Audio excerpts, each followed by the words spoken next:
everyone, and welcome to growthyears.com, the personal development platform where we explore meaningful transitions through empowered career breaks. I'm Nadia, co-founder and chief commercial officer here at growthyears.com, and today we have a very special interview, let's say a co-founder to co-founder interview. I'm joined here by my fellow co-founder and our brilliant chief of technology, Denis. Hi, Denis. Hi, Nadia. Yeah, pleasure to be here. And yeah, it's been a while. We've been planning this session for a few months now. So yeah, happy we are doing it.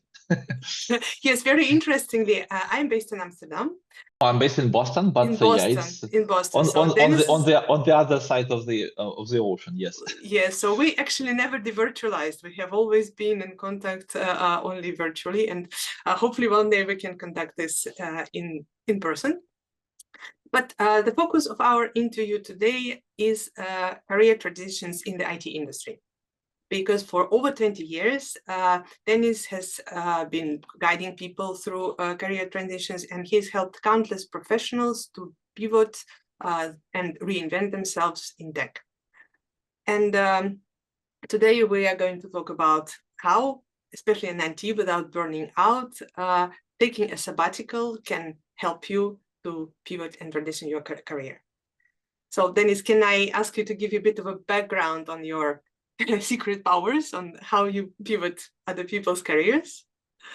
Yeah, absolutely. So as part of my current, let's say, area of responsibility, I'm a director in a global technology consulting company as my full-time job. I'm managing a lot of managers, and I'm managing a lot of teams. And my special focus, my special power is to allow them all to grow and to be effective in their daily tasks and to achieving the global goals. So kind of connecting the dots on how individuals can be happy with what they're doing daily, and at the same time how company can be happy with them achieving their results. And basically, yeah, my journey, if we step a little bit in the past, so I'm doing this for last 20 years, and I grew all the way from being regular software engineer in Minsk in Belarus, early 2000s. And I quickly realized that I like seeing the results from my work as an engineer, and also I like seeing the results when I'm helping my colleagues, my fellow engineers, or my subordinates to achieve the results. And that's kind of, I grew up in the, let's say, hierarchy. Unfortunately or fortunately, I worked mostly in a corporate setup, in outsourcing corporate setup, pretty familiar in Eastern Europe back in 2000s to 2010s. But basically, yeah, I saw many cases when just being involved in people careers as a manager or as a coordinator or just as a mentor brings huge results, huge impact to people, and that's what I like to do actually. So and what about yourself? Can you tell us a bit about your own journey and your IT career development, or your career development? Yeah, so as I said, so I think I had standard IT software career. As I said, grew up from the engineer all the way to director and senior director level where I have now. But it was not easy, and it was definitely I passed through several global crises. It was 2008 where I was already lead engineer when all our clients just shut down in one day overnight actually, and we were working from Minsk office with the US based clients. And then it was mid 2010s crisis, and then it was COVID. So basically it was a lot of hiccups globally. And how I managed to, let's say, survive and myself and survive my teams through those crises is to, again, making sure we are focused on the results and making sure we are caring about our area, about our job, about our responsibilities, about our teams. So yeah, I'm a little bit going to the impact area. I mean, on the people that I'm working with, but basically, I think I'm having pretty lucky and pretty successful career so far, and yeah, I'm glad that I have a chance to share this with my colleagues and with my peers and with my managers, and so we are together successful. Yeah, I understand. So here we are going directly to the impact area, because I assume that this is the reason why you founded growthyears.com. But what motivated you to found growthyears.com? Can you tell us a little bit about that? Yeah, absolutely, absolutely. So as part of my corporate life, looking at this, let's say, from these impact lenses, I also last, I would say, 5-6 years working closely with startups communities here in East Coast US and also in Eastern Europe, and trying to share my knowledge and my, let's say, experience in the management, in the technology with these new businesses as volunteering. I'm actually volunteering in several accelerator programs here in East Coast. And I always looking for the ideas and the founders that those ideas are really transformative and have a great potential that I believe in. So last year when I met our founder, Aygul, I was impressed by the, let's say, by the potential impact and by the level of thought associated with growth years. And I decided, yes, this is the idea, this is the startup I want to be part of, and I see how I can be helpful there in bringing the real impact to the community, to the people that are going through transformation in their lives, in their careers. So I decided to join. Yeah, to give our listeners a bit of a context, we are 3 founders, co-founders. So Aygul is the CEO, and it is actually founding growthyears.com was her idea. And then Denis and I joined. I'm more in the commercial role, and Denis is CTO. So he's our technical genius. And since we are talking about the IT industry, let's dive a little bit into the industry specifics, if you don't mind. Because, of course, nowadays, many IT professionals feel stuck in their career, although it is a high demand industry. But with the development of AI and with the speed with which this industry is developing, a lot of IT professionals feel lost, feel burnout or close to burnout. So why do you think this happens? Yeah, that's very important, very valid, and very hot topic. Yeah, thank you, Nadia, for raising. And that have multiple dimensions, I would say, multiple aspects here. So at first, the whole software engineer in IT, we call it IT, but it's just a much bigger term. It's kind of challenging and requires an ever-changing industry, right, from one perspective. But from another perspective, when you are inside, when you are just an engineer, you literally stuck in a repetitive work, in a daily routine that goes day by day, month by month, year by year. And it's very easy to get stuck in this setup. So, and that's kind of one of the reasons why people naturally get stuck here, because most of the IT engineers and from outsiders, it looks like super fantastic, super exciting area or job.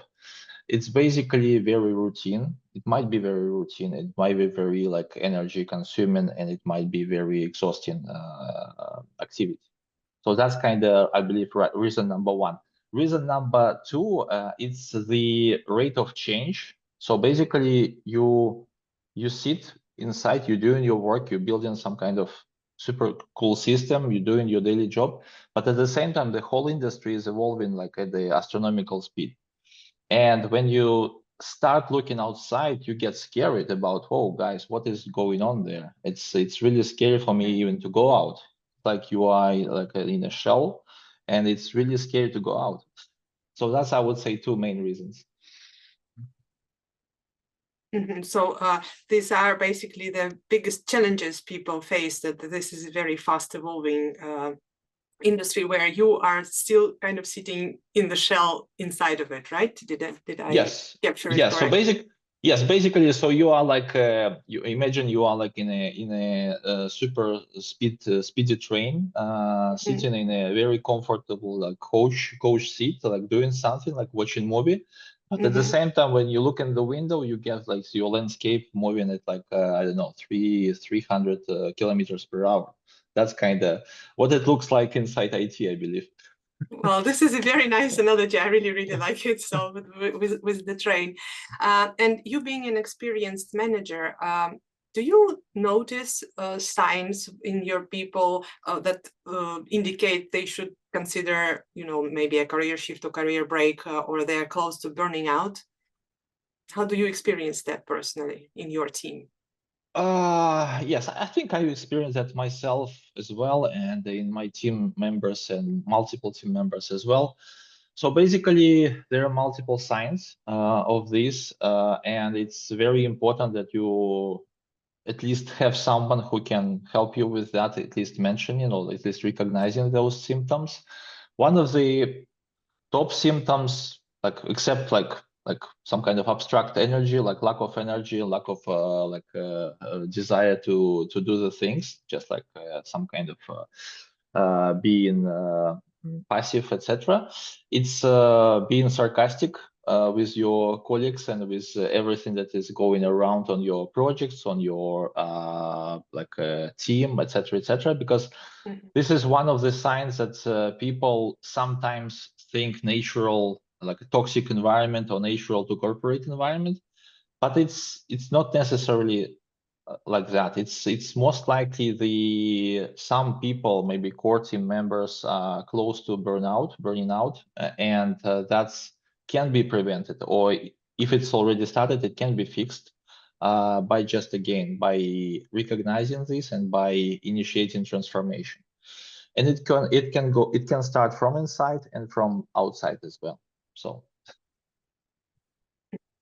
And do you maybe have a practical example for us, or some of your colleagues or of your employees or your subordinates who actually showed these signs of burnout, but then they successfully transitioned into new roles or new industries? So just share some success stories with us if you can think of one. I have really wild examples. I'm not sure if you want them all to hear, but I have really, yeah, okay. I will share one of the not super wild, but wild enough example, and that was quite successful transformation. So I had, when I was like, it was like maybe 10 years ago, I was still in Belarus and Minsk working for large IT company, and I have one of my senior colleagues, a super nice guy, like a lead engineer, who was quite successful engineer. He was leading the team of engineers,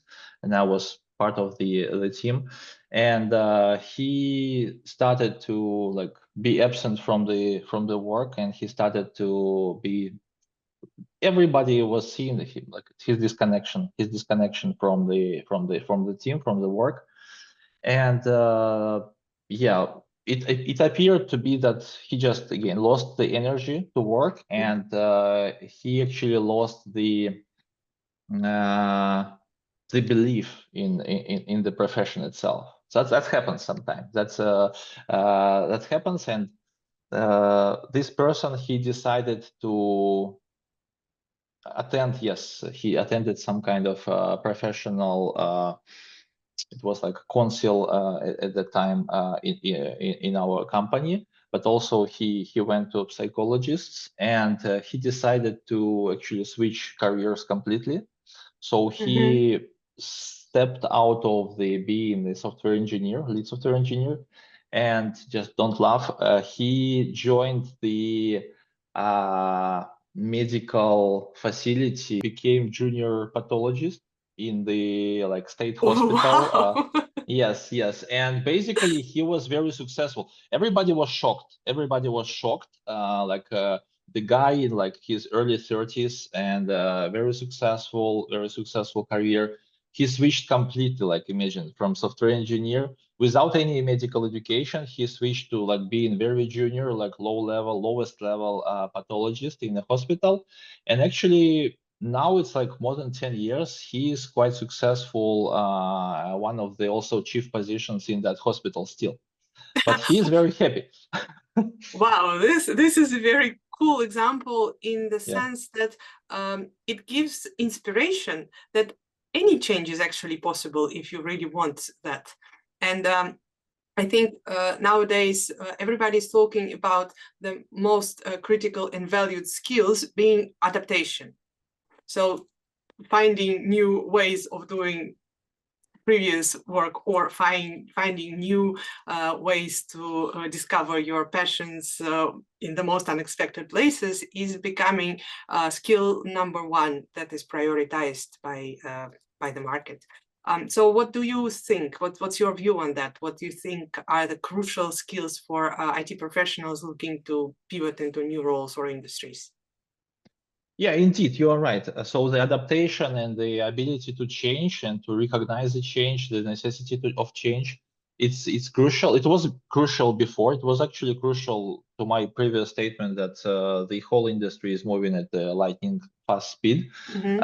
Nowadays, it's getting like worse. It's more and more important that you are not fear of changes, not afraid of changes, and you as a IT professional, whether it's engineer, whether you are analyst, whether you are manager, or I don't know, like a DevOps guy, it's necessarily to expect change and to be ready to change. And this only can be achieved through learning and through looking around you. That's the only way. Otherwise, if you're not let's say ready for change, you will automatically get stuck, and that's again that will even let's say make this dead loop worse for you as a professional. You will quickly lose your value as a professional, and you can be easily wiped out of the market by AI, including AI. Yes. Yes, yes. And now I would like to go back a little bit to your own journey. Can you think about the most significant turning point in your career, in your own career, like this pivot that you've made yourself, and what lessons did you learn from that pivoting moment? Yeah, that's a very good question, and yeah, I might go too deep, so you can stop me.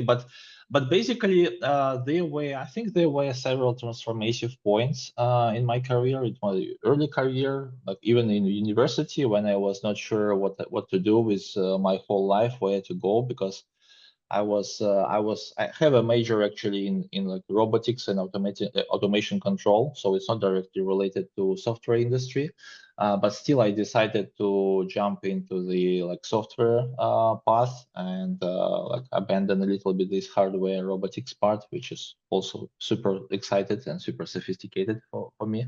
That was one of the pivoting points, like early, maybe 2002, like 23 years ago.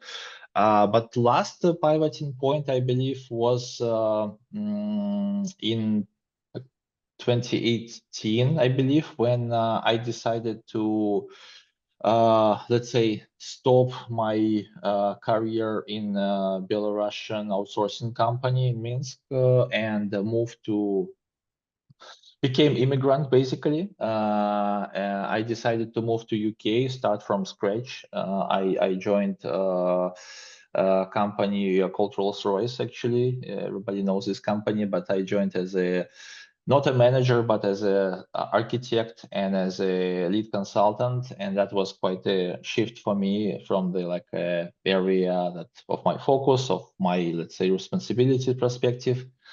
and that was one of the why it was pivoting, not only because the immigration itself, because everything is new, you're starting from scratch, but also I got double confirmation that my previous path, being a manager and leading the managers, other managers to success on a larger scale, was correct. So being more technical and being more, let's say, attached to the technical problems is not my, let's say, key strengths. My key strengths is working with people and businesses, allowing them to win and to grow and to succeed, to success. That was my, let's say, revelation. And I quickly left Rolls-Royce and joined other company to be more like manager of the managers again. Yeah, so obviously we can see that managing people and people in general, people skills are your strength. But Yeah, I have a tricky question for you. If you were to start your career all over today, knowing what you know now, what would you do differently? Yeah, unfortunately, there is no time machine yet, but maybe we will get in closer, right? So we'll see. But I think I was quite lucky. I'm still quite lucky in terms of I'm meeting the right people. I have a lot of support in my career, in my life. So I'm very, let's say, grateful for this, let's say, people around me that that guided me and that helping me to shape myself. And it's like a positive feedback loop that we're having with the people, right? What I did differently, I would be less scared of people. Yes, this is kind of surprising answer, but when you are software engineer, you are naturally like more introvert. So you are more focused on the technology, on the tools, on your tasks, but not focusing on the people. And when you are in this industry, you have to be open and you have to be, let's say, more, open to feedback and more open to communications with other people.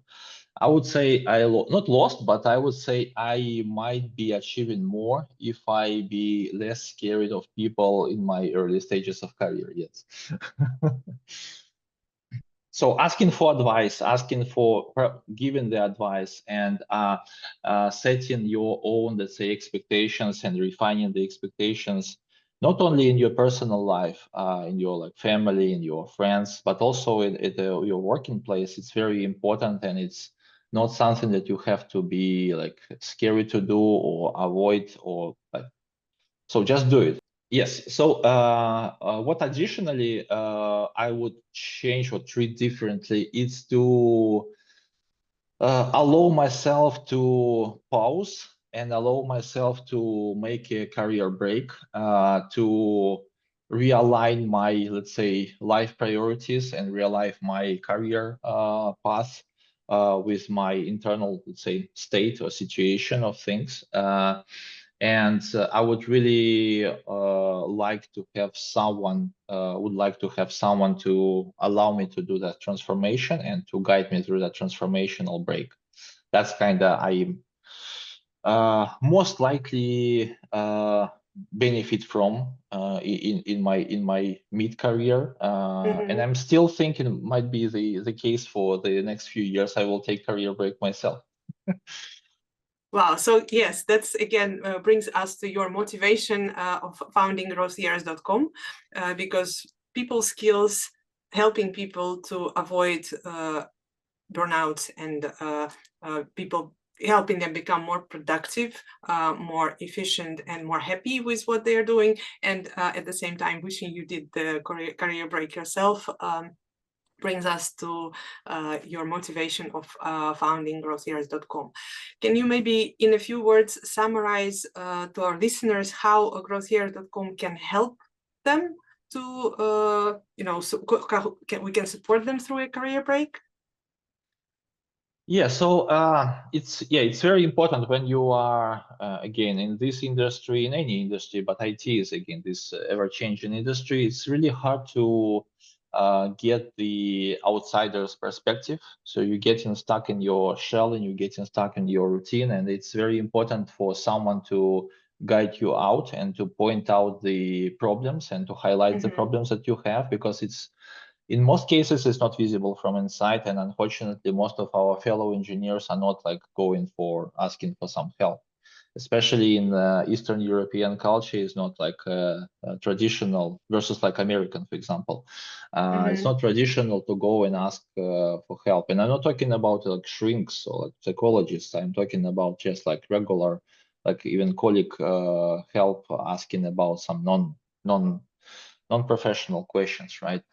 And that's where the platform like growth years step in, because it provides the clear and easy opportunity and path to do this, let's say, observation from outside. And also, as soon as you have this observation, have this fact that something is wrong with you right now, with your energy levels, with your like you're getting too close to burnout, or you're already in that state, it's very important that someone provides you the clear path on how to cope with that, how to fix that, because in many cases, in most of the cases, actually, it's fixable, and it's everything that you need to do is to follow certain steps that many people before you went through, and that was like transformational journey for them, and that exactly the same successful experience can be applied to you. So it's the value of growth years here is that we can share, we can guide these people through these tough times and provide them this easy, relatively easy path to, let's say, reshape themselves and restart, not restart, but just take it to the next level of success, like in quite a short period of time. Also, I would have to add that some people think that this, like, I don't know, sabbaticals or these pauses can take forever, and people becoming hippie and like a homeless after this. I also had this like some kind of like a stereotype, right? Thinking, but it can be you can be talking about like few months, and that can bring huge transformation for you. It's not about years and like being homeless for 10 years.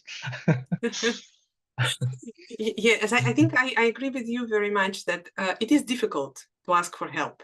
And you mentioned that it's not in the Eastern European culture. I agree to that, obviously, as well.